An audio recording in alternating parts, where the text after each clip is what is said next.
Pocos monstruos de películas y cómics en general son tan icónicos a nivel mundial como lo es el Kaiju original. Este lagarto mutado tiene varias historias de origen, siendo todas recibidas y aceptadas, casi todas situadas en los años 50, poco después de la Segunda Guerra Mundial. Pero todas tienen algo en común: su fuerza, poderes y gran tamaño son el derivado de experimentos con material radiactivo o armas nucleares. Y siguiendo esta tendencia, y si por alguna razón este monstruo ficticio pasase a ser una realidad en el 2020, yo soy Rafael Peraza y esto es ¿Y si Godzilla apareciera hoy?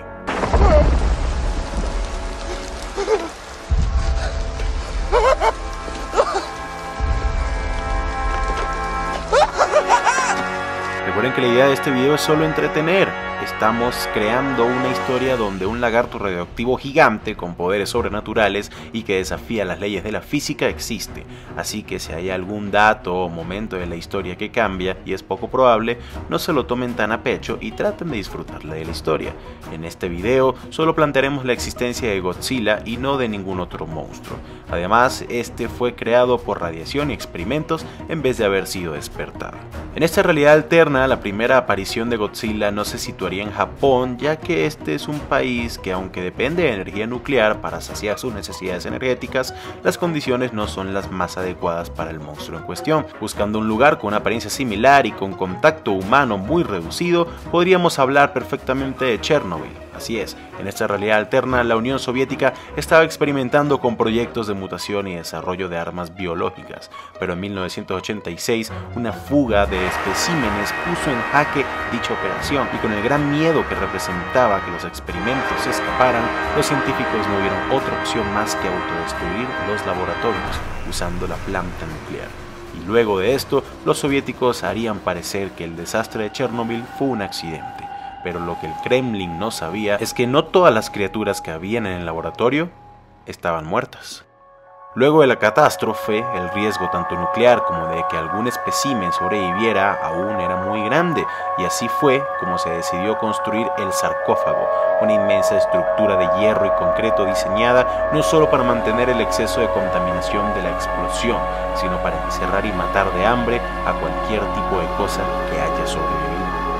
Con el pasar de los años, la Unión Soviética y posteriormente los gobiernos de Rusia y Ucrania han ido poniendo nuevas partes y reparando las viejas en el sarcófago, siempre con la válida excusa de que la radiación era lo que estaba deteriorando la estructura, pero era una labor muy pesada para dichas naciones, tanto así que en el 2019 se reportó daños muy graves al sarcófago, y debido a esto y sin saber la verdadera razón de los daños, Rusia y Ucrania recibieron recursos de naciones como China y varios miembros de la Unión Europea para repararlo, pero para febrero del 2020 esta masiva construcción ya no daba más.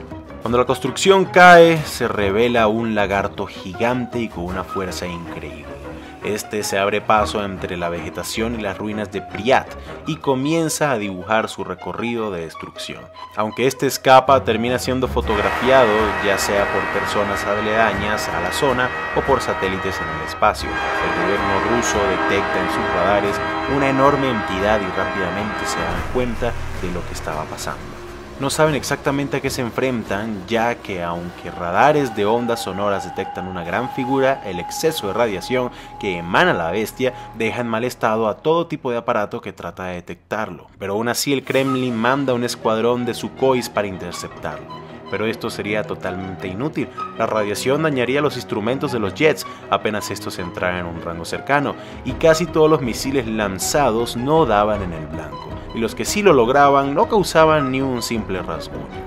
De hecho, debido a la pérdida de instrumentos, un par de Sukhois caen en el suelo. Por fortuna, los pilotos sí pudieron activar el mecanismo de eyección de emergencia, ya que este es análogo. Pero, al ver que sus esfuerzos eran en vano y que pilotear sus naves era como volar a ciegas, se les da la orden de retirada. Y en cuestión de minutos, Godzilla estaría en la pantalla de todo el mundo. Debido a la alta radiación, no cualquier cámara podría capturar la imagen de la bestia, por lo que los videos de esta serían muy escasos. Lo que sí no es mentira es que un lagarto gigante con aspecto de dinosaurio y con una estatura aproximadamente de 100 metros estaba suelta, y parecía que su camino estaba trazado directamente hacia el centro de Europa, a una velocidad de 70 kilómetros por hora. Es decir, que en solo 34 horas esta bestia podría llegar a ciudades como Berlín o París y destruirlas por completo. ¿Y por qué este rumbo? Verán, países como Alemania, Francia, Hungría, Eslovaquia, Suiza y otras naciones europeas más dependen de gran manera de plantas nucleares para satisfacer sus necesidades eléctricas. Y este Godzilla se alimenta específicamente de material radioactivo. Al sentir las grandes aglomeraciones de uranio en plena superficie y no escondida como lo son los misiles nucleares rusos, su camino ya estaba totalmente decidido desde el principio. Con las tensiones actuales en las que nos encontramos, algunos países, en especial China, le pidieron explicaciones a Rusia, pues esta criatura salió de Chernobyl, ex central nuclear soviética, y los chinos tenían buenas razones para creer que los soviéticos habían creado a este monstruo. En cambio, el público en general, al enterarse de los acontecimientos y al no ver muchos videos ni fotos de esto, tendrían tres posibles posiciones. Algunos que es una nueva y desconocida especie, la cual apenas pudimos observar recientemente.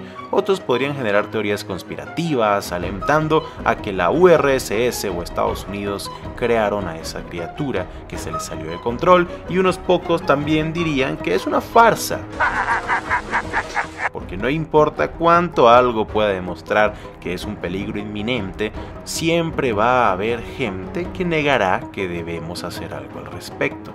En secreto, Rusia y Ucrania le contarían la verdad al gobierno chino, esto con la esperanza de recibir ayuda cuanto antes, porque no importa qué tan grande sea el ejército ruso, no tienen ni idea de lo que será necesario para acabar con esta bestia, pero el tiempo estaba jugando en su contra. En solo 4 horas Godzilla llegaría a su primera parada, la planta nuclear de Rivne en Ucrania. Esta cuenta con 4 reactores totalmente funcionales. Los rusos y ucranianos habrían mandado más aviones a interceptar al monstruo. Los ucranianos mandaron tanques, pero estos no tenían ninguna oportunidad. Estos habrían sufrido el mismo destino que el anterior escuadrón. Y cuando por fin Godzilla llegó a los reactores, la mayor explosión por una planta nuclear registrada en la historia ocurriría. Para que se hagan una idea, en el caso de Chernobyl, solo uno de sus 4 reactores explotaron. En este caso, Godzilla habría destruido los 4 reactores por completo al alimentarse de la radiación generada. El invierno nuclear que se daría a raíz de la explosión sería tan grande como para que nubes radioactivas llegaran a ciudades tan lejanas como Londres, El Cairo, Moscú y Oslo. Todo el mundo estaría en shock. Millones habrían perdido la vida y decenas de millones se verían obligados a evacuar y abandonar sus casas. Los rusos antes no tenían ni idea de cuál era el objetivo del monstruo, pero ahora ya lo sabían y tenía todo el sentido del mundo. Va tras toda fuente de radiación nuclear que pueda conseguir, su único alimento durante los últimos 35 años. A pesar de la gran tragedia, Godzilla se quedaría tranquilo por unos días. Total, tiene bastante radiación en Rivne para llenarse, dándole tiempo a los gobiernos del mundo para actuar. Lo primero era mover a todas las personas que vivieran en ciudades y pueblos cercanos a alguna planta nuclear, algo que sería muy difícil en un continente tan dependiente de este tipo de energía. Los gobiernos de la zona mandan a apagar todas las plantas nucleares para que en el caso de que Godzilla las atacara, las explosiones fueran mucho más pequeñas. El sur de Italia, toda Portugal, Noruega, Dinamarca, Irlanda del Norte, Escocia, Austria y Polonia son algunos de los países que no cuentan con este tipo de plantas energéticas, pero casi todos limitan con otros que sí las tienen. De forma realista, solo podrían moverse personas a Polonia, Noruega, Irlanda y los Balcanes para mantenerlos a distancias seguras, y aún así esto sería casi imposible de realizar en poco tiempo, y nadie podría estimar exactamente cuándo Godzilla volvería a moverse. A pesar del desagrado internacional por el hecho de que Rusia haya ocultado la posibilidad de que esto ocurriera, la coordinación internacional era crucial. La OTAN rápidamente entraría en sesión de emergencia e invitaría a China y a Rusia para trazar un plan de acción. Debido a la gran cantidad de gente que se necesitaba evacuar y al hecho de que aparentemente ni tanques ni aviones pueden hacerle daño a la bestia, se ordenó que todo barco, tanto de transporte como de carga o guerra, de los países presentes se pusiera la orden de mover a toda persona posible y recursos valiosos a zonas seguras. Estados Unidos, Canadá y China también recibirían mucha gente. Mientras tanto, un nuevo panel de científicos y desarrolladores armamentísticos se pondrían a trabajar de inmediato en buscar y, de ser necesario, crear armas de un gran calibre, y no nucleares capaces de hacerle daño o por lo menos que puedan frenar al monstruo. Perímetros de seguridad serían trazados y tropas posicionadas a las afueras de las plantas más cercanas a la bestia también serían puestas. La mayoría de soldados serían enviados a la planta de Melnitsky, a menos de 2 horas de Rivne, el siguiente objetivo lógico de Godzilla y el lugar perfecto para la lucha contra la bestia, ya que esta había sido afectada por la primera explosión, estamos hablando de la planta, y no habría nadie cercano para que fuera daño colateral. Y mientras los científicos trabajaban, las tropas se movían y los civiles eran evacuados, Godzilla se levanta y comienza a moverse de nuevo. Bueno, en el video anterior quedamos en que el mundo aprende que una bestia gigante con una resistencia a las armas convencionales increíble y que se alimenta de la radiación y por ende es inmune a casi cualquier arma nuclear fue producto de la experimentación soviética y ahora, más de 30 años después, logró escapar de su prisión masiva y había atacado la planta nuclear de Rivne en Ucrania. Varios días luego de la destrucción total de Rivne, tal cual como lo predijeron los científicos rusos, la planta de Melnitsky sería el siguiente objetivo del monstruo. La OTAN junto a Rusia, Ucrania y China habían diseñado un plan de cómo frenar a Godzilla. Primero se le dispararía utilizando cañones electromagnéticos, railguns en inglés. Proyectiles de gran calibre con una punta de diamante serían implementados con la intención de que al encajarse en la piel del monstruo soltar grandes cantidades de yodo y plomo para tratar de absorber la radiación y envenenarlo.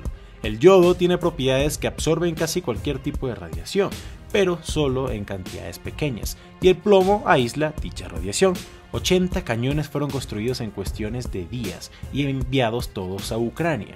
A todos los soldados de la zona se les equipó con trajes antirradiación de última generación.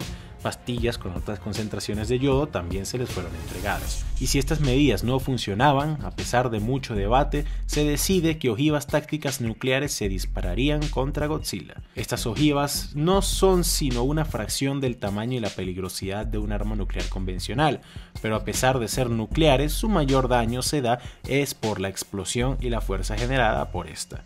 Así que con algo de suerte, tal vez también puedan lastimar a un kaiju. Cuando Godzilla llega a las afueras de Melnitsky es recibido por ráfagas y ráfagas de fuego de los cañones electromagnéticos. Debido a la radiación generada por la bestia, no todo aparato electrónico funcionaba, así que los cañones debían ser apuntados y disparados manualmente. Estos proyectiles parecían hacerle algún tipo de daño al monstruo, pero nada más que rasguños y cortadas superficiales. Aún así el fuego no paró, ya que a raíz de este Godzilla no estaba avanzando. El plan parecía estar funcionando, más y más proyectiles fueron disparados, pero cuando menos se lo esperaban, el monstruo enfurecido abre su boca y desata un poderoso rayo atómico. En cuestión de segundos, todos los cañones y los soldados que lo manejaban habían sido calcinados. Nadie tuvo siquiera un momento para darse cuenta de lo que pasaba y huir. Nadie sobreviviría a tal poder. Molesto y con rabia, Godzilla comienza a desatar su rayo en todas las direcciones. El peligro era que, aunque los reactores de Melnitsky habían sido apagados, para que estos no fueran un problema, si el rayo atómico de Godzilla hacía contacto con los reactores, la explosión sería igual a la de Rivne. Teniendo en cuenta y bajo toda la presión del mundo, la OTAN decide atacar al monstruo con 4 ojivas nucleares tácticas al mismo tiempo, y a pesar de que 3 lograron dar en su blanco, estas no hicieron más que enfadar y distraer al monstruo.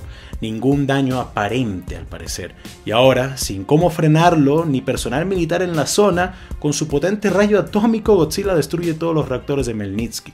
La moral en el mundo estaba más baja que nunca. Debido a la gran cantidad de radiación y las tormentas nucleares temporales que se habían formado sobre la Europa continental, nuevas reuniones de emergencia, tanto del Consejo de Seguridad de las Naciones Unidas como de la propia OTAN, se estaban llevando a cabo en Reykjavik, Islandia. Todos los gobiernos presentes le exigieron a los rusos y a ucranianos que liberaran cualquier tipo de información existente sobre el origen de Godzilla, sin censura y totalmente cruda. Resulta que los soviéticos tenían años experimentando con mutaciones genéticas y desarrollo de armas biológicas para hacerla parte de organismos vivientes. Por sus cualidades genéticas, sangre fría y demás ventajas biológicas, lagartos de gran tamaño, como los dragones de Komodo, eran los mejores candidatos para integrarles dichas armas. Pero el objetivo final no era tener un lagarto radioactivo gigante, sino desarrollar una vacuna, una mutación genética incrustable para que cualquier organismo pudiera ser inmune a la radiación. Así, en caso de una guerra nuclear con Estados Unidos, el pueblo soviético prevalecería y se fortalecería por la radiación. Primero se experimentaba con iguanas y lagartos comunes, y si las mutaciones servían pero el espécimen moría, se intentaba en los dragones. Estos aprendieron a absorber todo tipo de radiación y alimentarse de esta, pero una mañana, cuando por error se les dio una sobredosis de radiación, los dragones de Komodo se escaparon y por ende se procedió con la autodestrucción de la planta, ya que por muy resistente a algo que un organismo sea, cuando se les da una dosis exagerada de lo que necesitan, mueren, tal cual como sería si una persona normal se le da altas dosis de oxígeno en un momento específico, envenenación por oxígeno. Pero al parecer estas dosis no fueron lo suficiente para destruir a uno de los especímenes, y fue con este exceso de radiación en la zona que Godzilla pudo crecer y fortalecerse tanto. Luego de que todo esto fue explicado, la cara de preocupación en los rostros de todos los delegados y líderes internacionales presentes no tenían punto de comparación. Estábamos hablando de una bestia que se alimenta de lo que hace tan peligrosas a todas las armas más potentes del mundo, que no parece poder ser frenada tradicionalmente y que de paso tiene un rayo atómico a su disposición. Cuando se habló de nuevas formas para frenarlo, todo tipo de locuras fueron expuestas, desde cosas inexistentes como destructores de oxígeno, pasando por teorías no terminadas aún y que simplemente no son posibles de materializar, como bombas de antimateria, métodos que tardarían años en poder hacerse, como bombardeos satelitares con varillas de tungsteno, hasta por ideas sacadas de la ciencia ficción como rayos láseres de alta potencia que simplemente no tenemos en la tecnología actual para desarrollarlos. Godzilla por ahora estaba descansando y alimentándose, pero era bastante evidente cuál sería su siguiente objetivo: las plantas nucleares en República Checa, en Hungría y en Eslovaquia. No tendría sentido que este se dirigiera al este, ya que a pesar de que hay otra planta nuclear cercana, la mayor concentración de radiación posible está hacia el centro del continente. Si Godzilla llegaba a estas, el resto de Europa estaría condenado, comenzando por casi toda Alemania y Francia. Si se podía frenar a la bestia, debía ser en su camino a estos países, en tierras polacas y ucranianas, donde casi no habían ciudades y cero plantas nucleares. Solo tendrían esa oportunidad si quisieran prevenir millones de muertes y destrucción casi total del continente. A raíz de esto, y teniendo en cuenta que es cierto lo que decían los científicos de que no importa qué tan fuerte sea un organismo, si se golpea con excesos masivos de cualquier elemento que éste necesite para sobrevivir, el sujeto en cuestión morirá. Un plan bastante polémico es diseñado. Altas concentraciones de uranio enriquecido puro serían colocadas en el oeste de Ucrania, cerca a Polonia, en la zona de Zakarpatia.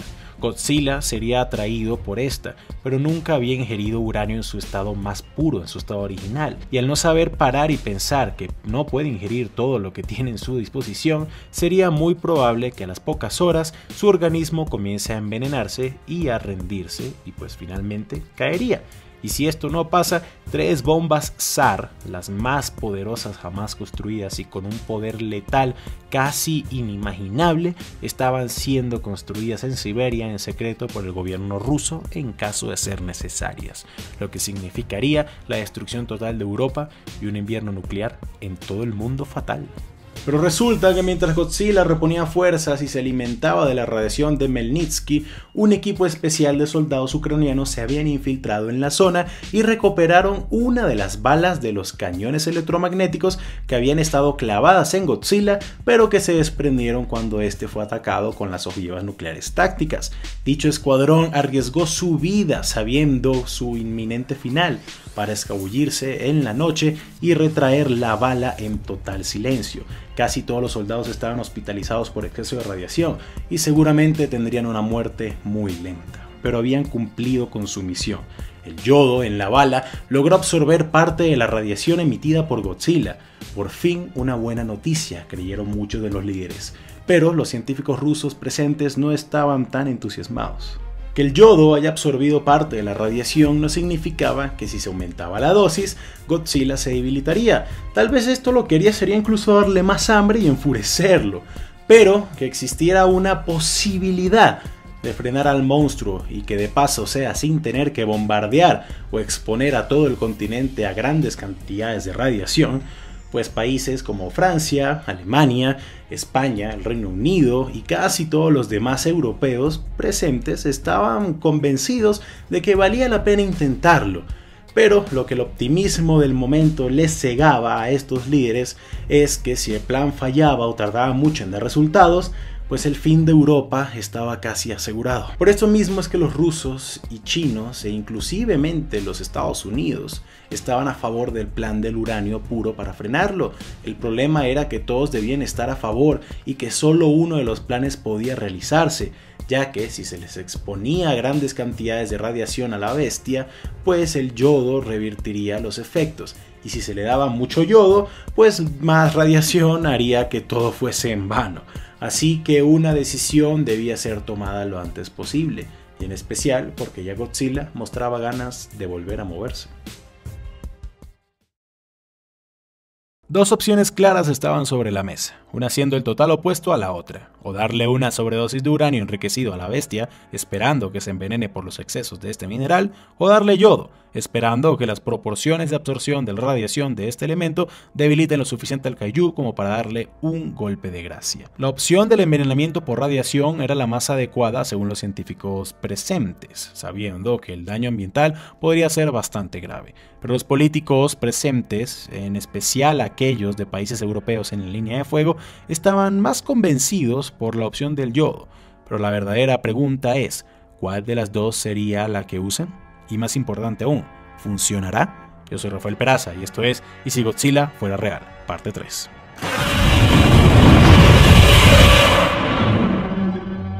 La situación era realmente preocupante, los daños ya causados por el gran monstruo eran sumamente altos, toda la sociedad europea se encontraba aterrada por el riesgo de destrucción inminente que había. Las evacuaciones masivas realizadas días atrás habían puesto a todo el continente en pausa, dañando de forma casi irreparable todas las bolsas y actividades económicas de la zona.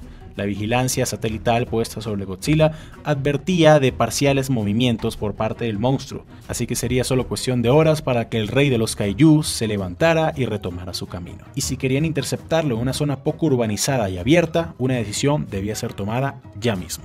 A pesar de todas las advertencias por parte de los científicos y el apoyo a estos por los gobiernos como Rusia, China y Estados Unidos, la decisión que toma la mayoría del Consejo de Seguridad, más casi todos los miembros de la OTAN, es la de probar con una sobredosis de yodo en vez de darle uranio enriquecido. Así que los gobiernos más cercanos a la ubicación del monstruo, estos siendo Francia, Alemania, la propia Polonia y Austria, comienzan a recolectar todo el yodo posible para poder frenar a Godzilla. Pero, a diferencia de las reservas de uranio, no existen toneladas de yodo guardadas en silos o almacenes, así que por lo menos un día entero sería necesario para poder recolectar grandes cantidades de yodo y moverlas hacia Godzilla. Y es aquí cuando los rusos, chinos y estadounidenses ven una oportunidad. Los científicos de estas tres naciones, en especial los rusos, que tenían a la mano toda la información existente sobre los experimentos que dieron como resultado al monstruo, estaban 100% seguros que el plan del yodo no era el indicado. Así que en secreto, uranio enriquecido ruso es movido sigilosamente desde Crimea por tropas chinas, mientras los Estados Unidos distraían y bloqueaban las imágenes satelitales de los países a favor del yodo para encubrir a sus cómplices. Pero en medio de todo esto, Godzilla se levanta y comienza a moverse. La actividad del monstruo puso en alerta máxima a todas las naciones involucradas en solucionar la crisis, cosa que por consiguiente hizo que se dieran cuenta de que los satélites estadounidenses estaban interceptando y cambiando las imágenes conseguidas de la zona, revelando a las tropas chinas y rusas moviendo grandes cantidades de uranio enriquecido en los aviones de carga militares más grandes del mundo, los Antonovs, y todo esto en plena Ucrania, lo que causó un gran conflicto entre todos los políticos y delegados reunidos en Islandia. Gran Bretaña y Francia mandan aviones de guerra a interceptar los helicópteros rusos y chinos, advirtiéndolos que si siguen moviéndose serán derribados. En cuestión de un par de horas, Godzilla llegaría a Alemania y a partir de ese momento, debido a la gran acumulación de plantas nucleares tanto en el país hermano como en casi todos sus vecinos, sería tragedia tras tragedia si el monstruo no era frenado para ese entonces. La recolecta de yodo estaba siendo llevada a cabo lo más rápido posible, pero serían necesarias por lo menos otras 6 horas más para poder tener todo el yodo que haría falta y moverlo hasta el monstruo, haciendo que por muy mala que fuera la situación y la imagen de los rusos y compañía, esta fuera la única opción inmediata que tendrían disponible. Pero por miedo a una explosión nuclear sin precedentes que podría ser causada por el exceso de radiación que generaría el alimentar a Godzilla con tanto uranio enriquecido, y sabiendo que si el monstruo sí llegaba a Alemania y se le daba el yodo, para ese entonces la mayoría de su país no se vería tan afectado por los daños en el país hermano, el gobierno francés ordena que sus aviones militares en la zona derribaran a los 4 Antonovs cargados con el peligroso elemento. Y cuando los pilotos del Antonov se dieron cuenta del ataque, ya era demasiado tarde. Los Dassault Rafale franceses habían dañado ya 4 de los 6 motores de los aviones de carga, obligándolos a aterrizar de emergencia a tan solo 1 hora del monstruo.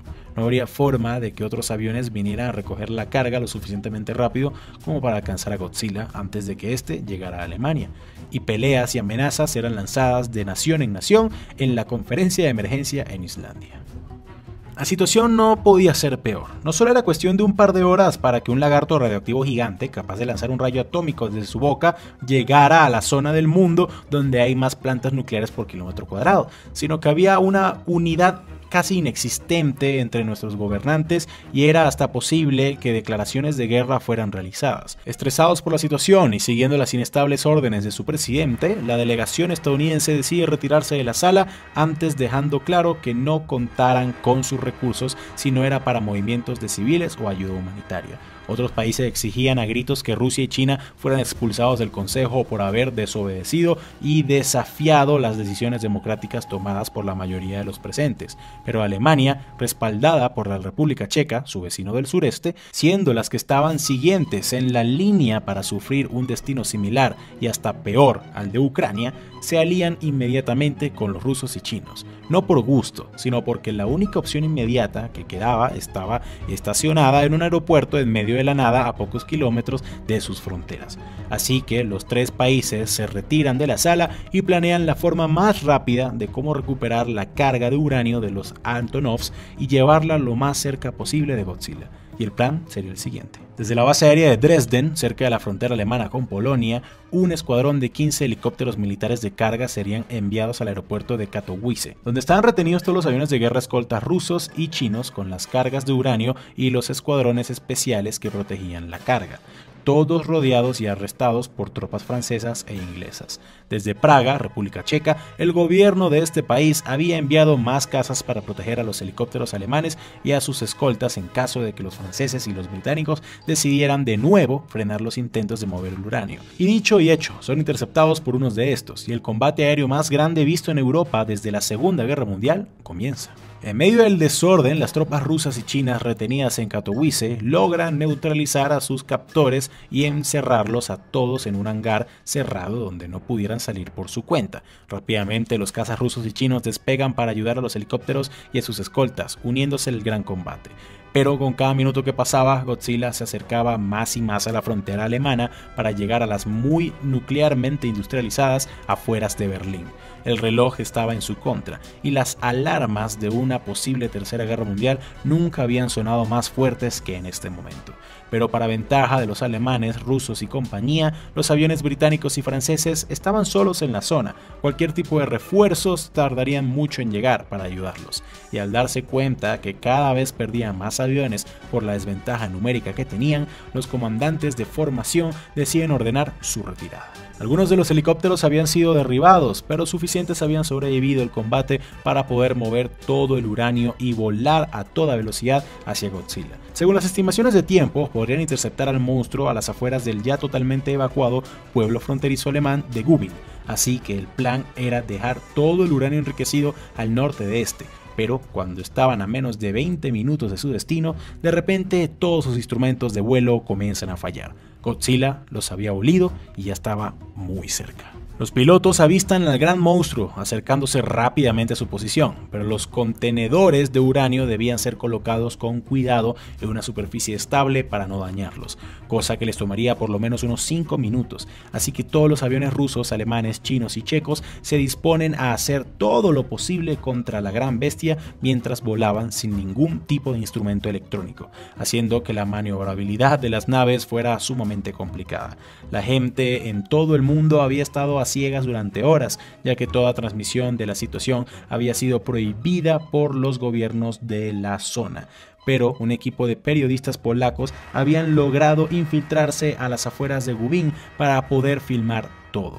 Todo el mundo estaba pendiente de la batalla contra Godzilla. Miles de millones de personas sintonizadas a la transmisión en vivo de YouTube.